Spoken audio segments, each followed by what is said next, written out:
In today's video, I am going to be sharing with you my step-by-step process that I do every single time when researching a new potential company to invest in. Okay, so I guess first things first that I have to say before we get into anything is that there is actually no right or wrong way to research a stock, nor is there a right or wrong answer on the best stocks to pick. In fact, in 1973, Princeton University professor Burton McKeel, I hope I said that right, created a study that claimed that a group of blindfolded monkeys could throw darts at a financial newspaper page and select a portfolio that performed just as well as one that experts carefully selected on Wall Street. Well, turns out that professor was wrong, of course, because the monkeys actually outperformed the experts and won. So it just goes to show that nobody really has a right or wrong opinion when it comes to talking about stocks, and that's exactly the same with me. But anyways, enough of that. What I'm going to be doing right now is jumping into my personal step-by-step process and the one that has worked for me over the years. So let's get into it. Okay, so I'm hoping you can see everything on the screen right now. And basically, if you didn't know what the program that I'm using, or it's actually a website as well, it's called Notion. It's completely free. But really, if you want to do your own stock research, you can use any kind of note-taking app. The key thing, I believe, is that you actually do take notes, because it's really important to be able to come back and look at this if you are doing your research over a couple of days and stuff like that. But what you can see here is kind of 4 or 5 main different kind of categories. We've got Apple, the stock that I'm using as an example here, and what you can see, we've got an overview section, we have a quantitative research, which we're going to get into very soon, a qualitative research, which we are also going to get into, an investing plan as well. And like I said, what we're going to start off with is the overview of the stock. So if I click on the overview, basically what we bring up here is a table that I've created, and I've already pre-filled all of this stuff in just for the sake of this video. But basically what I would do if it was a company that I have never heard of before, I would go and grab all of this information. So what you can see here is just the name of the company, when it was founded, which I think is quite an important thing, because this kind of tells us how long that company has successfully been in business for, the current CEO, the stock tracker, because that is quite an important thing as well. If you need to go and invest, you need to be able to find it on the stock exchange. The stock exchange it is actually on, which in this case is the NASDAQ. The sector that it is in, so Apple of course is in the technology sector, and then one thing that I like to record as well is the all-time high for that stock, so the highest that stock has ever been on the stock market. And then one thing I can do is compare that when I actually invest into the stock to see how far I am off the price of the all-time high that it's ever been at. The other thing that I like to look at is the market cap, and obviously Apple has the biggest market cap in the world, I believe, at 2.23 trillion. And then the main thing that I like to do is look at its main products or services. So with Apple, of course, you've got iPhone, MacBook, Apple Watch, iCloud, Apple Music, iPad, Apple TV. They're just a few of the main ones. There are so many other ones as well. Basically, doing this really just gives me a good overview of the company, and writing everything down kind of solidifies that knowledge into my head a little bit more, and I just feel more knowledgeable about that stock. Now, using Apple as an example, I know everybody knows Apple, has heard of Apple, they probably know who the CEO is and stuff like that. But if you're doing this with another company or a new company that you're just getting started with, this really does help. Alright, so now that I know all about the stock, I know how they make money, and I know a lot more about the company, the next thing I actually do is the actual research on that company. And from what I've learned, there are basically 2 types of analysis what you can do on a stock. The first one is what is called fundamental analysis, and the other one is called technical analysis. Technical analysis is where people look deep into trading charts and look for different kind of patterns, and for me that is literally the worst thing I could ever think of. I would go as far as saying this really isn't investing, it's more of a day trading side of things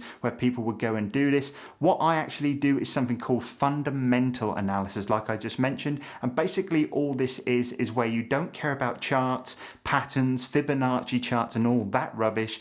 What I do instead is look at that company, what is the current price I am paying for that company, and when I add together all the different factors, am I getting this company at a fair price, and do I have the potential to make money on this company as an investment. Okay, so now that we have established that I'm very much a fundamental investor, the next thing I do is what is classed as quantitative research. And basically, for anyone that didn't know what this is, quantitative research is basically looking at the real numbers within a business. All right, so moving on to my quantitative research side of things, and one thing that I like to do is go ahead over to Yahoo Finance, and what I go and do is take a screen grab of the income statement for that company, and then the other thing I like to do is take the balance sheet. And basically, this does look really complicated, and don't get me wrong, when I first started looking at this, I didn't have an absolute clue what I was looking at. But realistically, for somebody that is like me, that is looking at the future growth of a stock, there is only a few things that you should really focus on. And the main one for me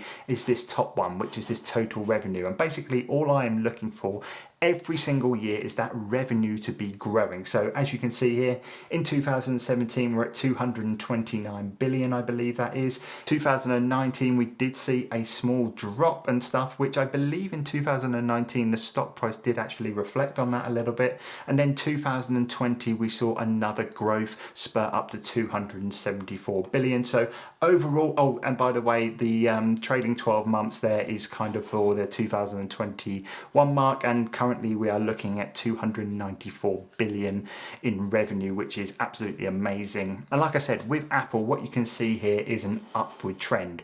If this was to be going down in total revenue or being very stagnant or stale, then that would be kind of a warning sign about that stock that it is potentially not growing anymore, or they haven't really got anything to kind of grow that business in the future. Another one of the main rows that I look at alongside the total revenue is of course the gross profit. And just like the total revenue, I am of course looking for an upward trend in this stock. So once again, you are looking at Apple, and as you can see, as the revenue does grow, the profit does grow as well. Once again, it does have a dip in 2019, but that very much does reflect a drop in revenue. The good thing about this is, of course, if a company's revenue is going up but the profit is staying the same, then that may be a little bit of a worrying sign that they kind of haven't really been kind of making money on their newfound revenue and stuff like that. But with this case, it is all going up, which is looking like a nice trend. Another thing that I do like to look at on this sheet here, and it's not quite as important as the other two,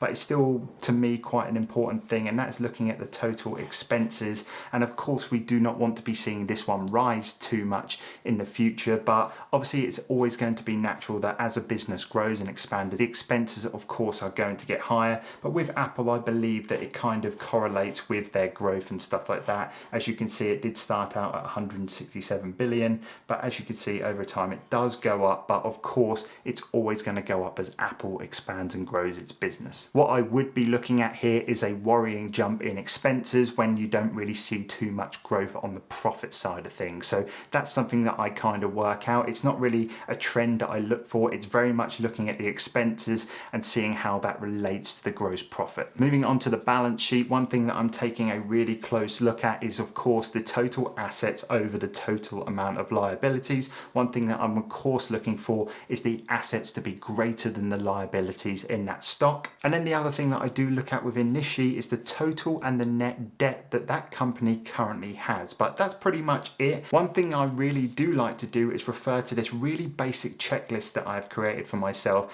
and this is something that I go through every single time. And as you can see, what I do is ask myself some questions. Instead of actually just looking at numbers, I actually ask myself questions, and then I go ahead and do that research. So as you can see here, I've asked questions: has the revenue increased continuously for 5 years? Another thing that I like to look at is, has the earnings per share increased over 5 years? As you can see, you can go up to the basic earnings per share here, and as you can see, from 2017 all the way up to 2020, we have seen an increase in that earnings per share, apart from that blip in 2019. Just some of the other questions that I like to ask is, has this company paid any dividends back in the past 5 years? Maybe I'm looking at a dividend kind of strategy for this stock, and obviously I need to check if dividends is going to be part of this stock, otherwise that won't be a very good pick if dividends was my main strategy for the stock. Another really important thing to look at is what is the current operating margin of that company, and hopefully it is over 15%. And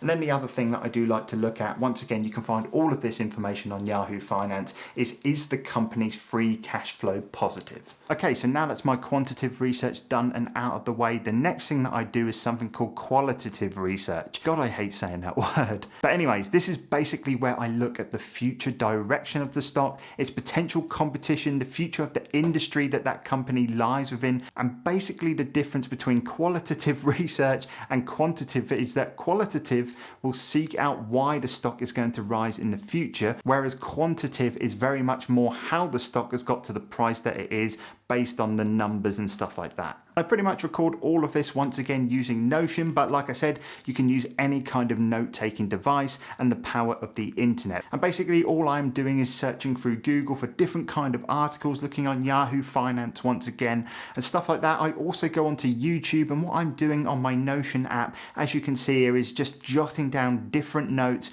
pasting in links, pasting in screenshots, and just gathering as much information on that stock and the potential of that stock in the future. Okay, so by this stage I should understand the company, know how and if it is making money by looking at things like their financial statements, and then finally I should have an idea or opinion on the future outlook of that stock. And depending on how well those three different factors go, I will now be in a position to decide whether or not I am going to invest in that company. Which then moves me onto the final piece of my research, and this is actually working out how much and how often I am actually going to invest in my newfound company. And basically what I do is make a couple of decisions based on a few different factors.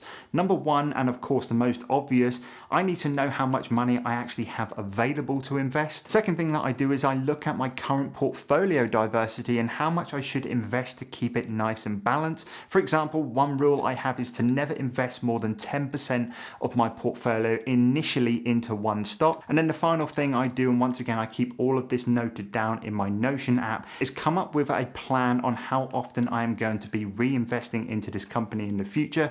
One thing that I always do now that I'm using a commission-free trading platform is not investing all my capital into one trade. So let's just use the example that I was to go ahead and invest £2,000. One thing that I would maybe do is invest £1,000 on the first day and then maybe £1,000 on the next. Doing this really helps me because if I purchased the stock one day and then initially it did drop massively the next day, what I would then be able to do is pick that stock up for a lot cheaper and it would have a lot more value in the long run. But yeah, that is basically how I research a stock. Just to summarize, number one, I make sure I fully understand the business and note down any key information about it. Number two, I perform my quantitative analysis where I look at the company's basic financials, look to see if they are growing as a business over time and if they have a healthy balance sheet. The third thing that I do is perform my qualitative analysis where I spend the bulk of my time looking into the company's competition, its future outlook, and the elements that could either help or hinder the stock's performance in the future. And then finally, I will work out how much I exactly want to invest and what my strategy is going to be going forward with that stock. But yeah, that's the way I research my stocks. Not saying it's a perfect formula, but it's the way that keeps me in line with my main strategy and goal, which is investing into great companies for the long term. Let me know if you did enjoy this video by leaving it a like down below and maybe even a comment. What I will do is leave a couple of videos that are related to this video that you can go and check out if you do have the time. But apart from that, guys, take care and I shall see you in the next video.